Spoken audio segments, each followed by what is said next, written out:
Shalom.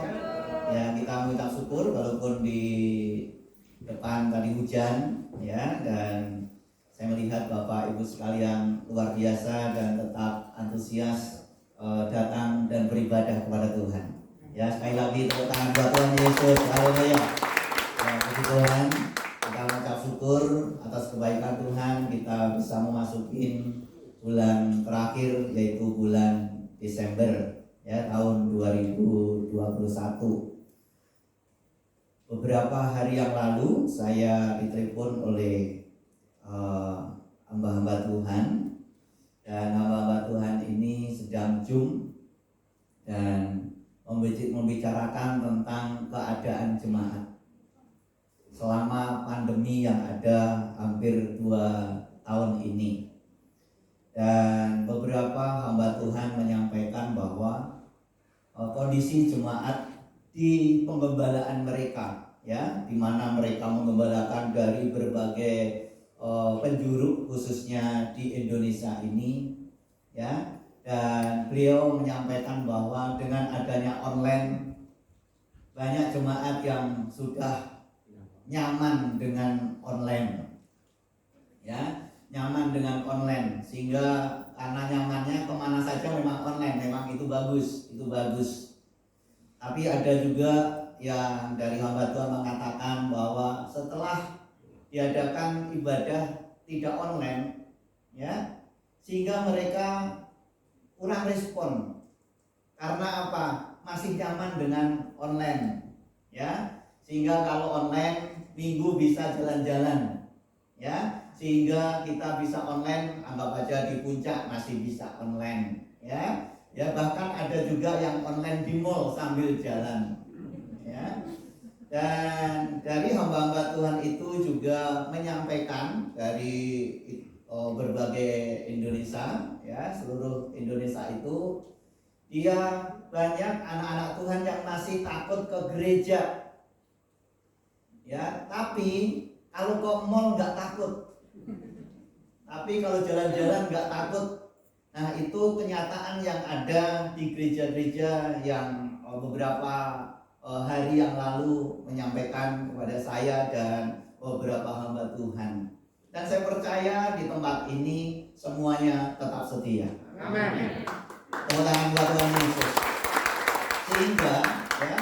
Sehingga di bulan ini dengan kondisi yang ada dari hamba-hamba Tuhan yang telah menyampaikan dari Zoom yang ada tadi, maka saya ambil suatu judul di bulan Desember ini adalah mengasihi Tuhan dan sesama. Kita ngomong sama, mengasihi Tuhan dan sesama. Maksudnya apa? Maksudnya jangan sampai gara-gara online maka kasih kita kepada Tuhan mulai luntur. Karena apa? Kalau kita hanya sekedar ibadah online, ya, itu bagus karena kondisi yang ada. Tapi kadang-kadang, tapi bukan jemaat di sini. Kadang-kadang kita juga santai, ya, juga mendengarkan, tapi juga sambil berlalu, mendengarkan, ngikutin, tapi juga sambil tiduran, ya, kita mengikutin sambil makan, tapi kurang kusuk, sehingga maka kecintaan kepada Tuhan kurang sungguh-sungguh. Oleh sebab itu di bulan ini kita rindu, gereja Tuhan rindu supaya kita semua kembali mencintai Tuhan. Kembali mencintai Tuhan. Jadi kita juga rindu supaya kasih yang mula-mula itu turun atas kita semua. Biarlah kerajinan kita tidak kendor, biarlah roh kita tetap menyala-nyala dan melayani Tuhan. Tidak dipengaruhi oleh keadaan, tidak dipengaruhi kita ibadah di gereja atau online, roh kita tetap menyala-nyala. Yang setuju tepuk tangan buat Tuhan Yesus. Haleluya. Sehingga firman Tuhan berkata, kasihlah Tuhan Allahmu dengan segenap hatimu, dengan segenap jiwamu, dengan segenap akal budimu. Itulah hukum yang pertama dan yang terutama. Dan hukum yang kedua yang sama dengan hukum yang pertama adalah kasihilah sesamamu manusia seperti dirimu sendiri. di dalam dua hukum itu tergantung, yaitu hukum Taurat dan kitab para nabi. Sebab itu pastikan setiap kita kasih Tuhan kita menyala-nyala kembali. Amin. Ngomong sama-sama, menyala-nyala. Menyala-nyala. Tetapi hari ini itu secara umum. Hari ini firman Tuhan saya kasih judul yaitu yang gak lazim, ya. Mengasihi musuh membawa pemulihan. Kita sebutkan sama-sama. 1, 2, 3 ya. Mengasihi musuh membawa pemulihan. Nah, ini saya juga baru sekali untuk menyampaikan firman Tuhan ini, ya. Jadi mengasihi musuh membawa pemulihan. Oh, gimana kok musuh kok membawa pemulihan? Musuh kan kebanyakan membawa yang namanya kedukaan, kesedihan. Tetapi kenapa kok kita mengasihi musuh justru membawa pemulihan? Jadi ada beberapa hal, ada beberapa rahasia yang harus kita pelajari hari ini. Dan apa yang dimaksud musuh? Jadi menurut Bapak Ibu sekalian, apa itu musuh? Musuh itu yang bagaimana? Musuh itu biasanya orang yang jahat sama kita. Ya, ada perampok, ada teroris, ya itu yang kita anggap musuh. Tetapi musuh di dalam firman Tuhan bahasa aslinya ada 3 hal, ya. Musuh yang dimaksud di sini adalah yang pertama adalah orang yang membenci kita. Ngomong, orang yang membenci kita. Orang yang membenci kita. Jadi orang yang membenci kita itu yang dimaksud firman Tuhan musuh, mengasihi musuh itu adalah orang yang membenci kita. Orang yang membenci kita itu adalah musuh. Ya. Jadi siapa di sini pernah dibenci? Oke, pernah membenci. Ya. Jadi benci, benar-benar cinta. Ya. Nah, jadi orang yang membenci, berarti orang yang membenci itu apa? Orang yang benci berarti orang-orang yang tidak jauh daripada kita. Yang kedua, arti musuh yang kedua adalah orang yang gampang protes kepada kita. Yang selalu protes, di mana-mana selalu protes, enggak senang sama kita. Itu yang dimaksud musuh yang kedua. Yang musuh yang ketiga adalah orang yang membuat hidup kita tidak nyaman. Jadi yang dimaksud musuh dari firman Tuhan bahasa aslinya adalah orang yang senantiasa membenci kita, orang yang senantiasa protes kepada kita, dan orang yang senantiasa membuat hidup kita susah. Itu namanya musuh. Dan musuh yang dimaksud di sini tidak jauh-jauh, itu ada di sekitar kita, itu ada di sekeliling kita, bahkan itu ada kadang-kadang orang yang dekat dengan kita. Tapi saya percaya hari ini kalau kita mau menyadari ini, justru kehadiran mereka membawa pemulihan buat kita. Musuh-musuh yang ada, orang-orang yang membenci kita, orang yang suka protes pada kita, orang yang sedang membuat susah kepada kita, adalah Tuhan pakai mereka supaya iman kita makin luar biasa, supaya kerohanian kita makin maju, bahkan kita akan mengerti bahwa Tuhan itu baik. Kita baca dalam Lukas 6 ayat 27 sampai yang ke-36. Tipis saja kok. Kita baca sama-sama. 1, 2, 3 ya. Tetapi kepada kamu yang mendengarkan aku berkata, kasihilah musuhmu, berbuatlah baik kepada orang yang membenci kamu, mintalah berkat bagi orang yang mengutuk kamu, berdoalah bagi orang yang mencaci kamu. Barang siapa menampar pipimu yang satu, berikanlah juga kepadamu pipimu yang lain. Dan barang siapa yang mengambil jubahmu, biarlah ia mengambil bajumu. Berilah kepada setiap orang yang meminta kepadamu, dan janganlah meminta kembali kepada orang yang mengambil kepunyaannya. Baca. Dan sebagaimana kamu kehendaki supaya orang perbuat kepadamu, perbuatlah juga demikian kepada mereka. Dan jikalau kamu mengasihi orang yang mengasihi kamu, apakah jasamu? Karena orang yang berdosa pun mengasihi juga orang yang mengasihi mereka. Sebab jikalau kamu berbuat baik kepada orang yang berbuat baik kepada kamu, apakah jasamu? Orang yang berdosa pun berbuat demikian. Ya. Dan jikalau kamu meminjamkan sesuatu kepada orang karena kamu berharap akan menerima sesuatu daripadanya, apakah jasamu? Orang-orang berdosa pun meminjamkan kepada orang-orang berdosa supaya mereka menerima kembali sama banyak. Tetapi kamu kasihlah musuhmu dan berbuatlah baik kepada mereka, dan pinjamkanlah dengan tidak mengharapkan balasan, maka upahmu akan besar dan kamu akan menjadi anak-anak Allah yang Maha Tinggi, sebab Ia baik terhadap orang-orang yang tidak tahu berterima kasih dan terhadap orang yang jahat. Hendaklah kamu murah hati sama seperti Bapamu adalah murah hati. Amin. Puji Tuhan, ini tidak gampang. Ini tidak gampang, dan saya menyampaikan firman Tuhan ini bukan berarti saya sudah bisa, tetapi kita mau belajar bersama-sama. Sama-sama belajar bersama-sama. Karena ini perintah untuk mengasihi musuh adalah perintahnya Tuhan. Ya, karena ini perintah, mau tidak mau harus disampaikan. Ya, harus disampaikan. Nah, bagaimana kita bisa mengasihi musuh yang menyakitin kita, yang membuat kita menjadi tidak baik, yang merusak masa depan kita, dan bagaimana mengasihi sampai membawa pemulihan dalam kehidupan kita? Yang pertama adalah kita baca 1, 2, 3 ya. Yang kencang 1, 2, 3 ya. Belajar mengampuni. Belajar mengampuni. Firman Tuhan tadi berkata di ayat yang ke-27, tetapi kepada kamu yang mendengarkan aku, yang mendengarkan Tuhan Yesus, aku berkata, kasihilah musuhmu, berbuatlah baik kepada orang yang membenci kamu. Ini tidak gampang. Musuh suruh mengasihi.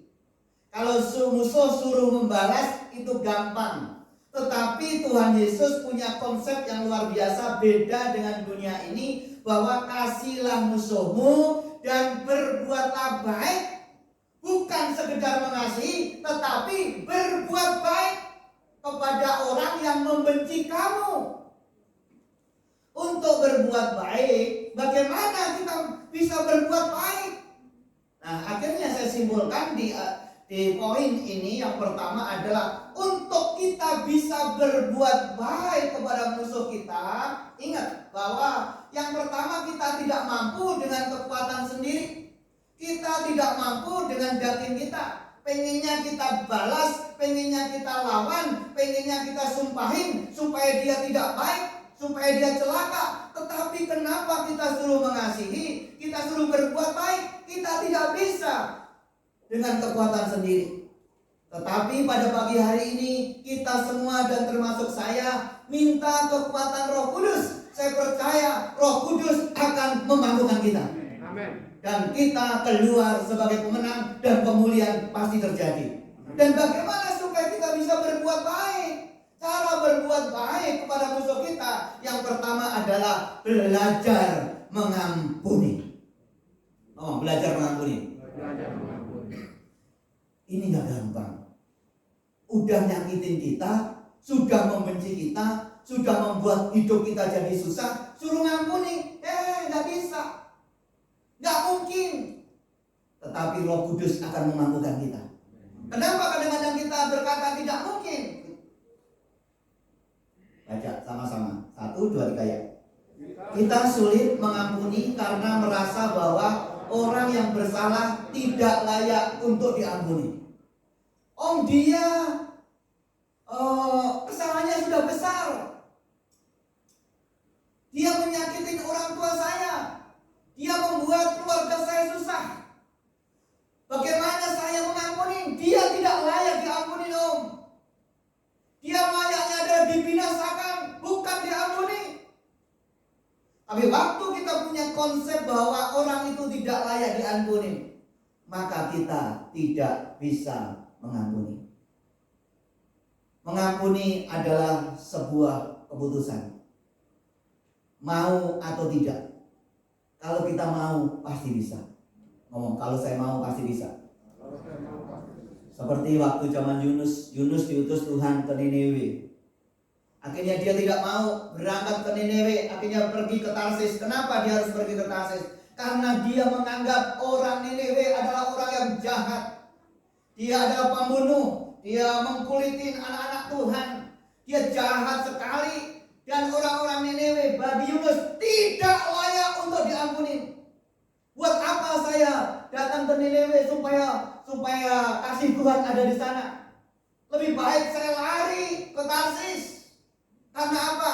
Yunus menganggap orang Niniwe tidak layak untuk diampuni.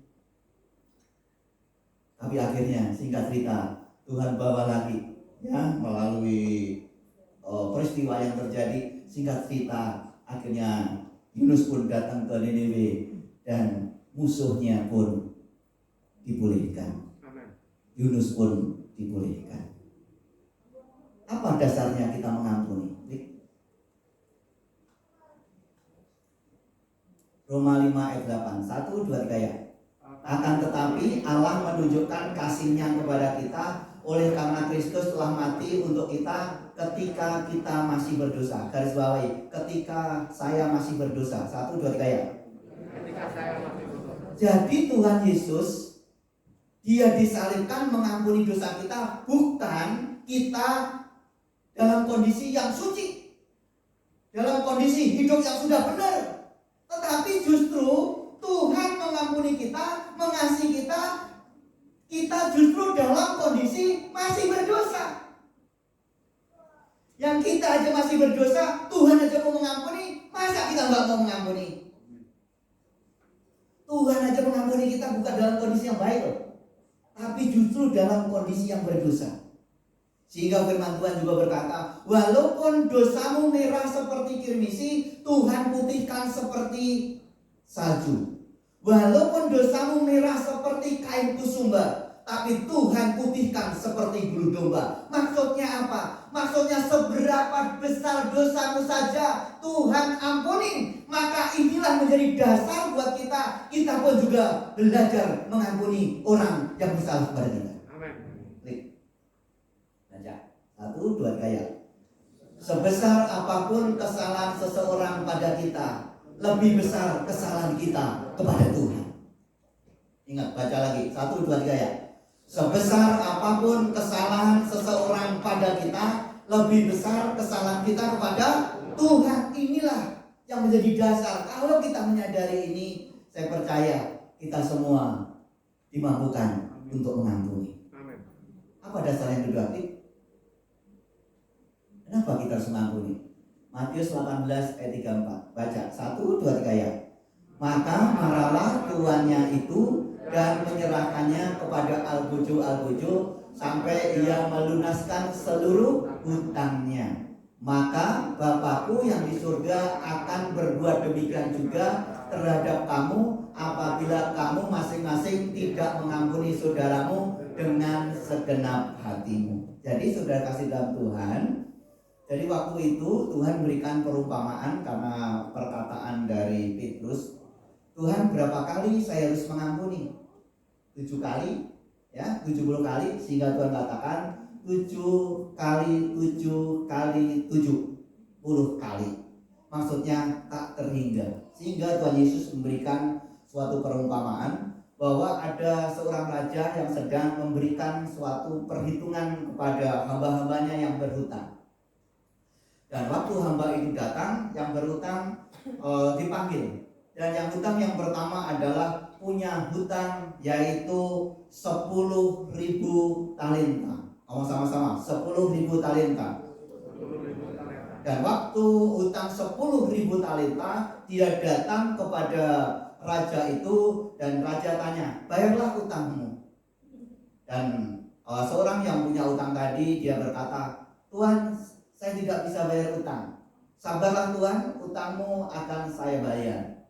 Singkat cerita, seorang raja tadi memberikan belas kasihan kepada yang berhutang 10.000 talenta itu. Sehingga waktu dia keluar dari ruangan itu, dia bersukacita. Ore, utangku 10.000 talenta, dibebaskan. Raja penuh dengan belas kasihan. Dan akhirnya dia senang dengan sukacita. Dan waktu dia setelah keluar dari ruangan itu dan dia berjalan, ketemu temannya di jalan. Dia pun juga punya utang kepada orang ini. Utangnya adalah 100 dinar. Ngomong 100 dinar. Jadi yang satu sudah dibebaskan, ternyata setelah dibebaskan temannya punya utang sama dia. Berapa utangnya? 100 dinar. Dan waktu itu karena orang yang tadi sudah dibebaskan dan temannya punya utang sama dia ngomong, bayar utangmu kan 100 dinar, bayar ke saya. Akhirnya dia ngomong, ya utangmu saya bayar, tolong sabar ya, nggak bisa. Dan singkat cerita, yang utang 100 dinar tadi akhirnya dijebloskan ke dalam penjara. Dan waktu mendengar begitu, teman-temannya ngomong, lapor kepada raja tadi. Raja, lihat tuh, yang tuanku raja bebaskan, dia sekarang juga waktu temannya utang, temannya dimasukkan penjara. Akhirnya tuan itu, raja itu marah. Dan firman Tuhan berkata, maka marahlah tuan itu dan menyerahkannya kepada Algojo yang tadi sudah dibebaskan. Tetapi waktu dia tidak memberi pengampunan, bukanlah dia bebas, dia bukanlah mengalami pemulihan, tetapi justru dia kembali diserahkan kepada Algojo. Maksudnya apa? Begini, ngomong 10.000 talenta. Sekali lagi, 1, 2, 3 ya. 10.000 talenta. 10.000 talenta. 1 talenta itu sebetulnya ukuran, tapi saya langsung ke mata uang saja. 10.000 talenta itu adalah, kalau 1 talenta sama dengan 20 tahun gaji. Ngomong, 1 talenta 20 tahun gaji. 1, 2, 3 ya. Bayangkan, 1 talenta saja 20 tahun gaji. Kalau anggap saja UMR 3 juta saja, 3 juta berarti 3 juta kali 12 berapa? 36 ya. 3 juta kali 12 36 juta. 36 juta kali 20. Kali 20 berarti berapa? Berapa? 72. 720 juta. Banyak ya. 720 juta. Terus dikalikan 10.000. Dikalikan 720 juta, dikalikan yang tadi itu kan masih 1 talenta. Dikalikan 10.000 talenta. Jadi berapa? 7,2 triliun. Kalau diuangkan 7,2 triliun. Sehingga tuannya dia ngomong, semua hartamu, anak dan istrimu untuk bayar pun gak akan lunas. Kenapa? Utangnya berapa? 7,2 triliun. Wow, ini besar sekali. Tetapi karena Tuhan itu baik sekali, maka belas kasihan. Oke, utangmu saya lunasin, bebas. Wow, dia senang. Akhirnya temennya datang. Punya utang berapa? 100 dinar. 1 dinar itu adalah upah buruh 1 hari. Ya, anggap saja berarti kalau 1 bulan juga 3 juta. Ya, 3 juta kali 12 tadi berapa? 36 kali 100 berapa?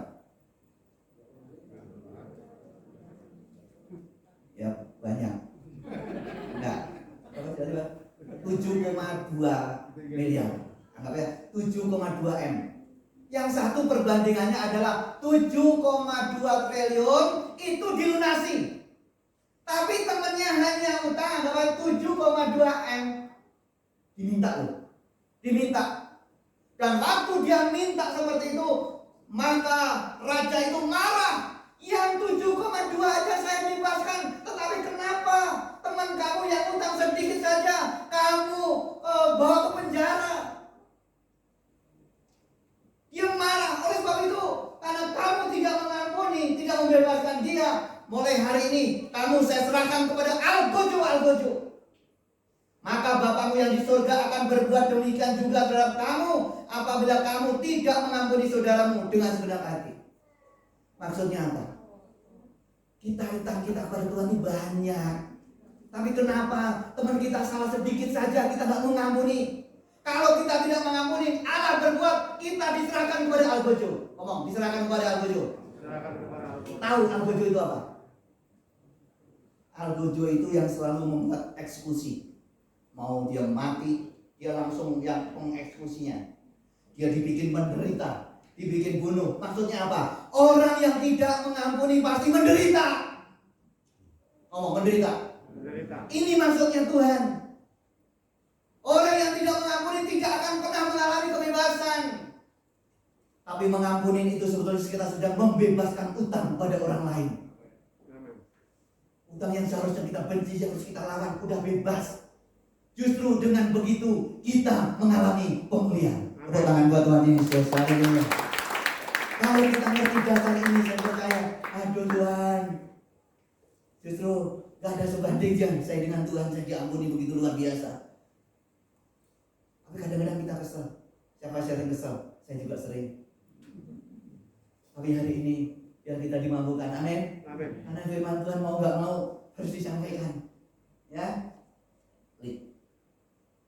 Baca 1, 2, 3 ya. Pengampunan merupakan hadiah terindah yang dapat kita berikan sehingga kita dimerdekakan dari ketidakbahagiaan. Ketidakbahagiaan apa? Ya, kalau nggak ngampuni masuk ke Al-Gojo sama Tuhan. Tuhan ngomong sendiri. Saya serahkan kepada Al-Gojo. Hidupmu menderita bahkan sampai mati. Menderita karena apa? Banyak orang berkata, saya nggak bisa mengampuni sampai mati pun saya tidak akan mengampuni dia. Karena dia sudah melukai saya begitu luar biasa. Sudah menghancurkan masa depan saya, sudah menghancurkan keluarga saya. Saya tidak mau mengampuni orang yang seperti ini. Diserahkan kepada Al-Gojo. Tapi waktu kita melihat kasih Tuhan, Tuhan mampukan saya supaya saya dibebaskan oleh Tuhan, supaya saya mengampuni. Mengampuni itu apa? Mengampuni itu adalah memaafkan dan melupakan ingatan-ingatan yang buruk, ingatan-ingatan yang menyakitkan, dan diserahkan kepada Tuhan Yesus. Tapi waktu kita memaafkan, kita masih ingat yang nyakitin, nyebelin, itu belum mengampuni. Coba ngomong, saya mau mengampuni. Saya nggak mau dibawa ke Al-Gojo. Saya percaya kita semua bebas. Amin. Orang kalau mengampuni itu ngomong apa? Biasanya waktu itu pertama pasti susah. Ayo, saya banyak mengalami konseling dan selalu saya mengampuni nggak bisa. Bahkan untuk ngomong nyebut orang itu tuh nggak bisa. Tapi setelah konseling menyadari, setelah dia menyebut mengampuni, gimana rasanya? Melempung. Rasanya bebas. Itu namanya pemulihan. Amin. Justru mengasihi musuh membawa pemulihan. Mau membawa pemulihan. Jadi mukanya juga enak. Kelihatan kok orang tuh mukanya lagi berat atau mukanya lagi enggak. Ya? Oke, kita lanjut yang kedua. Yang kedua, bagaimana mengasihi musuh itu membawa pemulihan. Yang kedua, baca sama-sama 1, 2, 3 ya. Belajar merendahkan hati. Firman Tuhan berkata, jadi di dalam Lukas masih yang 12, barang siapa menampar pipimu yang satu, berikan juga kepadamu pipi yang lain. Dalam terjemahan yang lain dikatakan, barang siapa menampar pipimu yang kiri, berikan yang kanan. Coba aja nih saya tampar sini.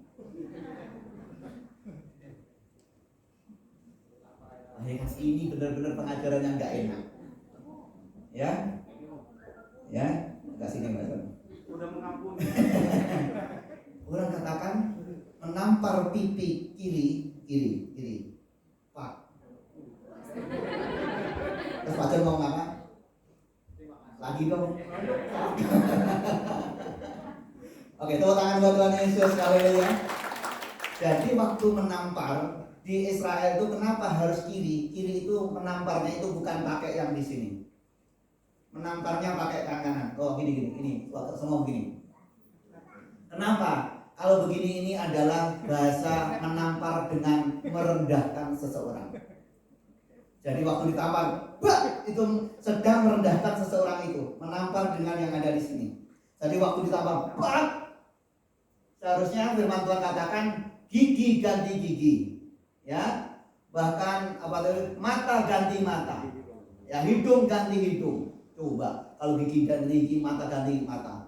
Orang yang datang sini semua gak punya gigi, ya semua salah, semua buta, gak ada matanya semua, ya semua harus diganti.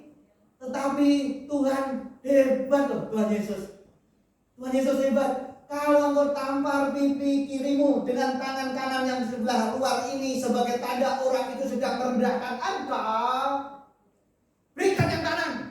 Wow. Ini bukan secara letterlek atau secara langsung, tapi Tuhan memberikan gambaran kepada kita. Wah, itu kan itu om, itu kan beri kanan, beri kiri. Tapi kalau dia nonjok perut saya, ya saya lawan, kan nggak ada firmannya. Ya nggak bisa begitu. Maksud yang di sini adalah bukan secara langsung, tetapi jangan membalas kejahatan dengan kejahatan. Balaslah kejahatan dengan kebaikan. Amin. Baca 1, 2, 3 ya. Tuhan sedang mengajarkan kita untuk merendahkan hati dan tidak mementingkan diri sendiri. Maksudnya apa? Kalau nggak ada kerendahan hati, coba kita keinjek aja marah. Ini mata lu kemana? Ini di mata.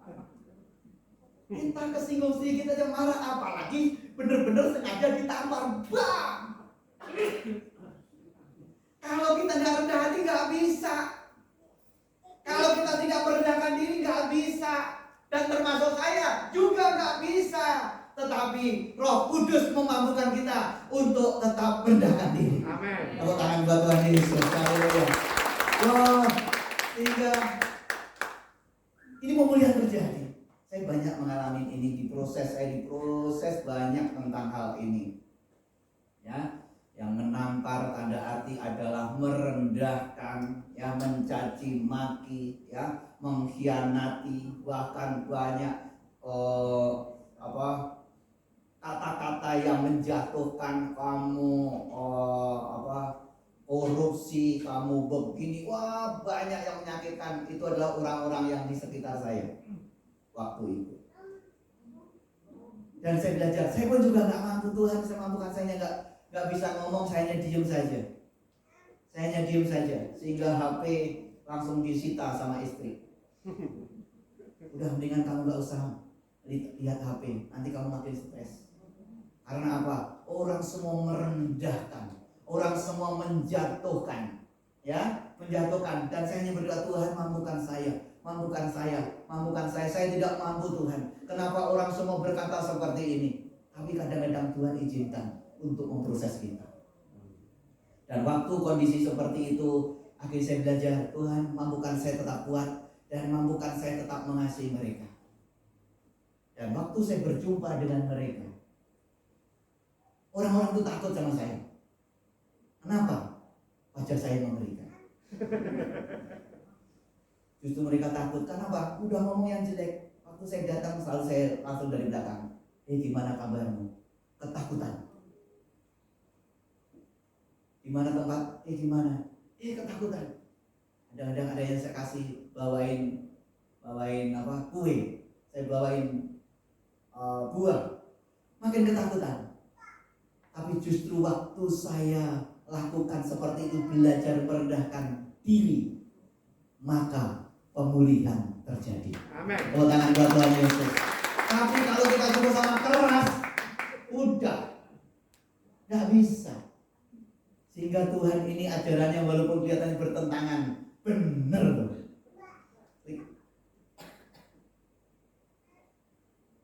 Baca Roma 12 ayat 17. 1, 2, 3 ya. Janganlah membalas kejahatan dengan kejahatan, lakukanlah apa yang baik bagi semua orang. Kadang-kadang suami istri balas-balasan. Pernah nggak balas-balasan sama suami sama istri? Seru nggak? Coba kalau anaknya videoin terus dimasukin, diviralin, kan keren, ya keren gitu. Ya, itu jangan balas tuh. Wah, ini kalau nggak butuh kerendahan hati nggak bisa. 1 Petrus 5 ayat 6, 1, 2, 3 ya. Karena itu rendahkanlah dirimu di bawah tangan Tuhan yang kuat, supaya kamu ditinggikannya pada waktunya. Percayalah, kalau kita belajar tetap bisa mengampuni dan merendahkan diri kita, tidak membalas tepat waktunya. Gak hari itu penyangkalan diri itu gak gampang. Daging kita susah, kelihatannya berat sekali. Tetapi firman Tuhan katakan tepat pada waktunya, supaya kamu ditinggikan pada waktunya. Maksudnya adalah tepat waktunya engkau akan ditinggikan. Amin. Tepat waktunya engkau tidak pernah dipermalukan. Walaupun hari itu engkau dipermalukan, tetapi waktu engkau tetap belajar merendahkan dirimu, tepat waktunya engkau akan ditinggikan di depan mereka semuanya. Akhirnya orang lihat, ternyata dia benar. Akhirnya mereka bingung semuanya. Orang-orang yang pernah merendahkan kita, mereka jadi bingung. Kenapa? Kita ditinggikan.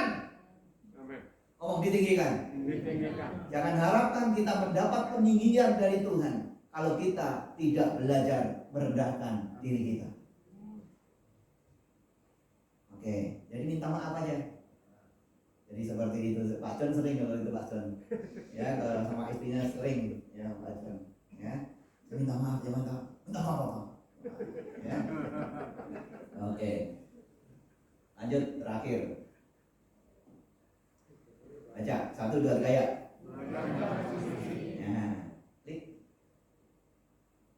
Tetapi kamu, ayat 35-nya, tetapi kamu kasihlah musuhmu dan berbuatlah baik kepada mereka dan pinjamkanlah dengan tidak mengharapkan balasan. Ini juga gak gampang. Kadang-kadang kita pinjamin, minta bunga, bahkan bunganya lebih tinggi daripada bunga yang di bank, ya. Maka upahmu akan besar. Garis bawahi, upahmu akan besar. Lagi 1, 2, 3 ya. Jadi kalau kita mengasihi musuh kita, upah kita besar. Mau sama-sama, upahnya besar. Baca 1, 2, 3 ya. Kasih tidak membedakan apakah orang itu baik atau tidak. Karena Tuhan juga mengasihi orang yang tidak baik, orang yang tidak baik. Karena Tuhan sudah belajar mengasihi. Karena kasih tidak membedakan apakah orang itu baik atau tidak. Yang penting adalah waktu kita mengasihi, upah kita besar. Kita mengasihi orang yang baik, ada upah. Kita mengasihi orang yang jahat, juga ada upah. Jadi waktu kita saling mengasihi, upahnya besar. Kalau saling membenci, kutubnya besar. Coba kalau di keluarga saling membenci, hancur nggak keluarga? Tapi kalau saling mengasihi, upahnya besar. Upahnya besar. Ya. Baca 1 Yohanes 4 ayat 10. 1, 2, 3 ya. Inilah kasih itu, bukan kita yang telah mengasihi Allah, tetapi Allah telah mengasihi kita dan yang telah mengutus anaknya sebagai pendamai bagi dosa-dosa kita. Baca. Saudara-saudaraku yang kekasih, jikalau Allah sedemikian mengasihi kita, maka haruslah kita juga saling mengasihi. Jadi haruslah, kita baca sama-sama. 1, 2, 3 ya. Haruslah lagi 1, 2, 3 ya. Haruslah kita juga saling enak loh. Coba kalau kita saling mengasihi, enak gak? Coba lihat kiri kanannya. Walaupun selama ini saya minta maaf sehingga kita nggak bisa dekat karena memang pandemi yang ada, tapi saya percaya hati kita tetap dekat. Ya, hati kita tetap dekat dan kita tetap mengasihi sebagai saudara. Coba lihat kiri kanannya, kenal nggak? Coba kenalan dulu. Saling mengasihi gimana kalau nggak kenal? Coba kenalan sama Bapak sama Samin, sama. Ya, oke, Ibu sama Ibu orang Batak, ini orang Batak. Coba kenalan. Siapa? Namanya siapa? Sama toh?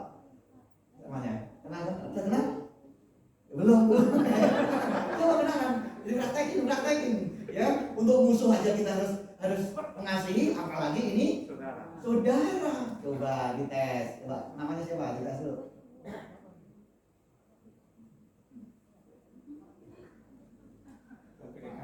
Ya, oke, tepuk tangan buat orang itu.